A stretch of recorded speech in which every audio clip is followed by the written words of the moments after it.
Hello guys, welcome back to my channel. It's Friday with Monica.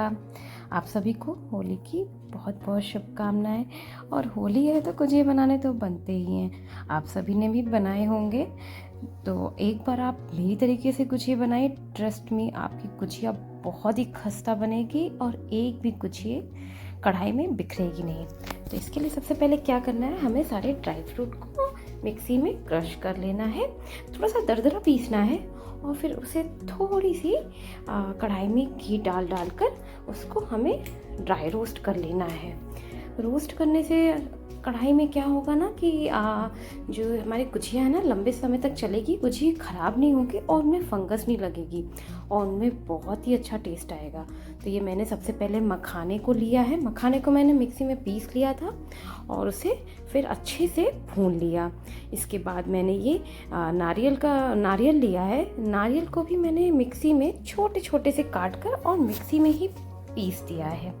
आप चाहे तो readymade नारियल का बूरा भी बाज़ार से खरीद सकते हैं, और या तो आप मेरी तरीके ही मिक्सी में नारियल को पीस सकते हैं। इसके बाद मैंने सारे ड्राई फ्रूट, काजू, बादाम और पिस्ते को भी थोड़ा सा दरदरा करके ही सारी चीज़ों को पीसेगा। इससे ये खाने में थोड़े से क्रंची लगेंगे।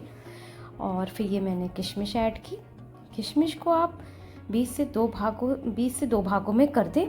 इससे क्या होगा कि जब आप गुजिया को फ्राई करेंगे ना, तो कभी कभी क्या होता है कि किशमिश फूल जाती है और फट जाती है। तो आप ट्राई करिएगा कि किशमिश को 2 भागों में काट दें, तो आपकी गुजिया फटेगी नहीं और खाने में बहुत ही टेस्टी लगेगी। इसके बाद ये मावा है। मैंने मावा रेडीमेड ही लिया है। आप चाहे तो घर पे भी तैयार कर सकते हैं। होली पे बहुत सारे काम होते हैं, बहुत सारी चीज़ें बनानी होती है, इसलिए मैंने मावा रेडीमेड ही मंगा लिया है। और इसको भी मैं अच्छे से भून लेंगे। मावे में मैंने घी ऐड नहीं किया है क्योंकि ये ऑलरेडी इसमें बहुत सारा घी छोड़ देता है, इसलिए मैंने घी ऐड नहीं किया है। आप सारी चीज़ों में देसी घी का ही यूज़ करें। देसी घी से बहुत ही अच्छा टेस्ट आता है। मैंने सारे ड्राई फ्रूट्स को देसी घी में ही भुना है। अब ये हमारा मावा भुन चुका है। मैंने इसे दूसरे बर्तन में खाली कर लिया है और ये ठंडा हो चुका है। ठंडा होने के बाद हम इसमें सारे भुने हुए मावे को मिला देंगे, ड्राई फ्रूट्स को मिला देंगे मावे में। तो इस तरह से आप सारे ड्राई फ्रूट मावे में मिक्स कर दीजिए। इसके बाद हम क्या करेंगे, इसमें थोड़े से पोस्ते के दाने मिलाएंगे। पोस्ते के दाने यानी पैपी सीड या खसखस भी बोलते हैं, तो उसको मिला देंगे। और ये मैंने पिसी हुई चीनी ले ली है। पिसी हुई चीनी में मैंने इलायची के दानों को डाल दिया है। पिसी हुई चीनी को फिर मैंने मिक्सी कर लिया है। चीनी के साथ इलायची दाने डालने से क्या होता है कि वो अच्छे से पिस जाते हैं मिक्सी में। फिर ये हमारी स्टफिंग बन के तैयार हो गई है। अब हम 1 किलो मैदा लिया है मैंने और इसमें 2 पिंच नमक डाल दिया है। नमक डालने से गुजिया हमारे थोड़े से सोंधे तैयार होंगे। और अब हम इस आटे को इसमें हम मोयन लगाएंगे। मैंने यहाँ मोयन देसी घी का लगाया है। आप रिफाइंड ऑयल और डालडा का मोयन भी लगा सकते हैं। देसी घी का मोयन लगाने से गुजिया पे बहुत अच्छा कलर आएगा और गुजिया बहुत खस्ता रहेंगे और काफ़ी लंबे समय तक अच्छे रहेंगे। तो यहाँ पे मैंने एक टिप यूज़ की है जो मैं भी आपको आगे बताऊंगी। पहले मैं सारे आटे और घी और नमक को अच्छे से हाथ से दबा के मिक्स कर लूँगी और मैं देखूंगी कि इसमें मोयन अच्छे से मिल जाए। तो आप ऐसे सारे आटे को हाथ से चेक कर लें। अब मैं आटे को दूध से गुन रही हूँ। तो इसका डो तैयार करने के लिए मैं यहाँ पर दूध का यूज़ कर रही हूँ। और दूध को भी हल्का सा गुनगुना करके यूज़ कर सकते हैं, और या तो आप इसकी जगह थोड़ा सा गर्म पानी ले सकते हैं। लेकिन आप गर्म पानी की जगह दूध से आटा लगाएं, आपकी गुजिया बहुत ही अच्छी बन के तैयार होगी और इस पर बहुत अच्छा कलर आएगा। दूध से आटे को लगाने से इसका कलर बहुत अच्छा आता। देखिए आटा कितना अच्छा तैयार हो गया है। और अब इसे एक कॉटन कपड़े को हल्का सा गीला करके ढक देंगे। अब एक कटोरी में आप मैदा ले लें। मैदे में थोड़ा सा पानी मिला दें। ये हम गुजिया को बाइंड करने के लिए तैयार कर रहे हैं। इसे हम गुजिया को चिपकाएंगे ताकि वो खुले ना। तो अब आटे को हम आधे घंटे के लिए रेस्ट करने को छोड़ देंगे। देखिए आटा कितना अच्छा तैयार हो गया है। आटे को हाथ से दबा लेंगे। मेरा आटा इतना अच्छा तैयार हुआ है कि उसको बार बार गूंदने की ज़रूरत नहीं पड़ी मुझे, वो फटाफट से बस रेडी हो रखा है। अब मैं सारी पूड़ियों को बना लूँगी। आटे छोटी छोटी लोइयाँ लेके आपको देखना है कि पूड़ियाँ बहुत मोटी ना बनाएं।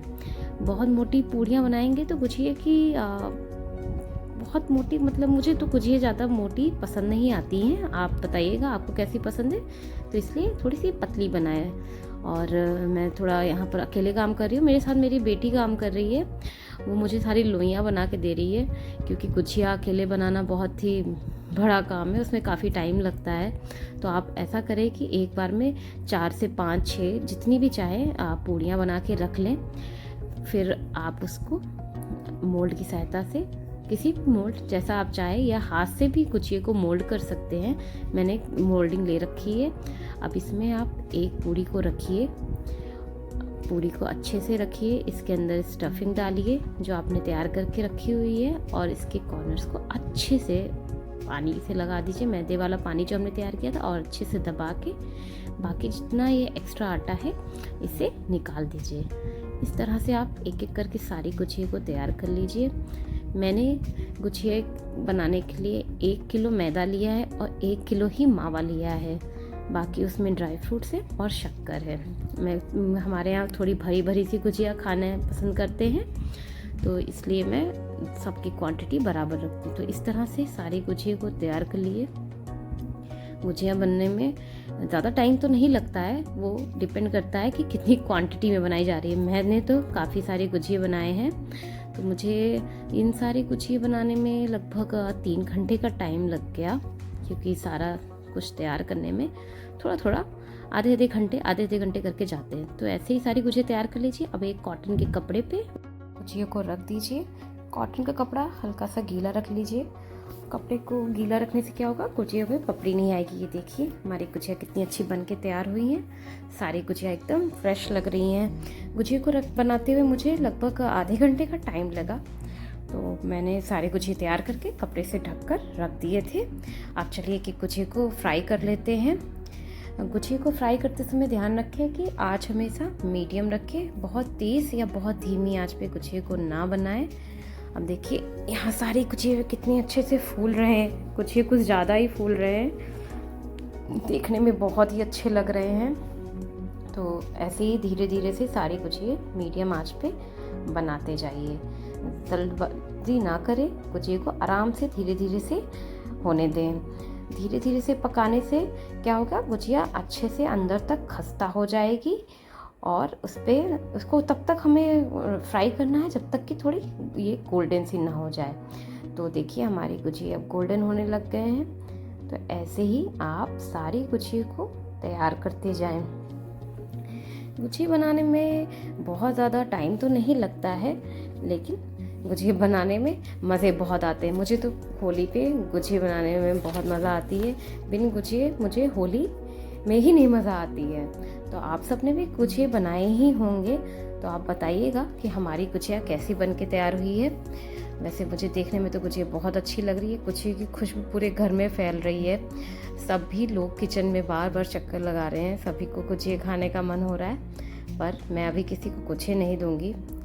सबसे पहले हम भगवान जी को भोग लगाएंगे, उसके बाद ही हम गुझिया किसी को देंगे। तो ऐसे घुमा घुमा के पलट कर सारी गुझिया को हम अच्छे से फ्राई कर लेंगे और सारी गुझिया को निकालते जाएंगे।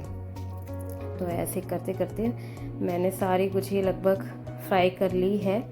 मेरे पास थोड़ी सी गुझिया भी और बचे हुए हैं। तो देखिए मेरी एक भी गुझिया अभी तक फूटी नहीं है और सब गुझिया अच्छे से फ्राई होगी। तो मेरी सारी गुझिया बनके तैयार हो गए हैं। मैंने थोड़ा सा आटा बचा के रखा है, इससे मैं चंद्रकला बनाऊंगी। तो चंद्रकला बनाने के लिए आप छोटी छोटी सी पूड़ियाँ बना लीजिए, और जो ये स्टफिंग आपने तैयार की है उसकी छोटी छोटी पिट्ठियाँ बना लीजिए, और 2 पूड़ियों के बीच में ये पिट्ठी रख के दोनों उसके चारों तरफ पानी लगा के उसको अच्छे से दबा दीजिए ताकि वो खुले ना। यहाँ ये बहुत ध्यान रखना है कि इसको अच्छे से दबा के चिपका दें, और अपनी हाथों की उंगलियों की सहायता से उसको घुमा घुमा के बंद कर दें। ये देखिए लग रहा है एकदम फ्लावर जैसा, ऐसे ही सारे जितने भी आपको चंद्रकला तैयार करनी है उतनी पिट्ठियाँ बना के और पूड़ियाँ बना के दोनों हाथों से अच्छे से दबा के और फिर घुमा घुमा के उसको एक डिज़ाइन दे दिए। आप चाहे तो गुझिया को भी चंद्रकला में चेंज कर सकते हैं, पर ये डिज़ाइन बहुत ही अच्छी लगती है। जब तक मैं ये तैयार कर रही हूँ मैंने गैस पर 1 कप चीनी और लगभग चीनी में आधा कप पानी डाल दिया है और 4-5 इलायची के दाने डाल दिए हैं ताकि चंद्रकला के लिए चाशनी तैयार कर सकें। तो आप चाहे तो चंद्रकला की चाशनी में केसर भी डाल सकते हैं। मेरे पास केसर नहीं था इसलिए मैंने इलायची दाने डाल दिए हैं। तो इस तरह से मैंने सारी चंद्रकला अच्छे से तैयार कर ली है। चलिए अब घी चढ़ाते हैं, घी को चेक करते हैं। यहाँ मैंने रिफाइंड ऑयल का यूज़ किया, आप कोई भी रिफाइंड ऑयल यूज़ कर सकते हैं। चलिए इसको, मेरा रिफाइंड ऑयल रेडी हो गया है, गर्म हो गया है। इसको भी मीडियम ही रखना है, तेज नहीं करना है। पूड़ी, गुझिए, मट्ठी, नमक पारे सभी को मीडियम फ्लेम पर ही बनाना होता है। मीडियम फ्लेम पे बनाने से वो खस्ते हो जाते हैं, वो अंदर तक अच्छे से पक जाते हैं, इसलिए वो बिल्कुल खस्ता तैयार होते हैं। अगर आप आँच को तेज कर देंगे तो ये ऊपर ऊपर तो पक भी जाएगा और जल जाएगा, पर वो अंदर से पकेगा नहीं। तो इसलिए हम क्या करते हैं, हमेशा मीडियम फ्लेम पे इसको पकाते हैं, फ्राई करते हैं। तो देखिए चंद्रकला को भी हम गोल्डन होने तक फ्राई करेंगे। देखिए हमारी चंद्रकला गोल्डन हो चुकी है, अब हम इसे निकाल लेंगे। अब हमारी चाशनी भी तैयार हो गई है। चाशनी को मैंने थोड़ा सा नॉर्मल कर लिया है, बहुत ज़्यादा इसको ठंडा नहीं करना है, ना ही हमें चंद्रकला को ठंडा करना है। और उसी में ही जैसे हमने चंद्रकला निकाले और डायरेक्ट ही चाशनी में डाल दिया। इसको बस हमें चाशनी में 3 से 4 मिनट के लिए रखना है, ज़्यादा देर नहीं रखना है, वरना इसकी लेयर, क्योंकि हमने बहुत मोटी नहीं बनाई है, पतली बनाई है, इसलिए इसको ज़्यादा देर नहीं रखना है। और फिर से हम किसी बोल में, किसी भी बर्तन में निकाल लेंगे। ऐसे करके एक एक करके हम सारी चंद्रकला निकाल लेंगे। मैंने यहाँ पर ये मैंने फ़र्स्ट टाइम बनाई है, इसलिए मैंने ज़्यादा नहीं बनाई है, क्योंकि मुझे लग रहा था पता नहीं सही बनेगी कि नहीं, पर ये बहुत ही अच्छी दिख रही है और मुझे लग रहा है ये खाने में भी बहुत ही अच्छी होगी। तो देखिए मैंने ये मेरे पास 8 चंद्रकला बन के तैयार हो गई है। अब इस चंद्रकला को हम गार्निश करेंगे। गार्निश आप किसी भी ड्राई फ्रूट से कर सकते हैं। मैंने यहाँ पर बादाम और पिस्ता लिया है, बादाम और पिस्ते की गार्निशिंग की है। तो देखिए मेरी चंद्रकला एकदम मार्केट स्टाइल की तैयार हुई है। ये देखने में बहुत अच्छी लग रही है और खाने में भी बहुत अच्छी लग रही है। तो अगर आपको वीडियो पसंद आया हो तो प्लीज़ मेरे वीडियो को लाइक करें, शेयर करें और मेरे चैनल को सब्सक्राइब करें। Thank you for watching my channel. Thank you.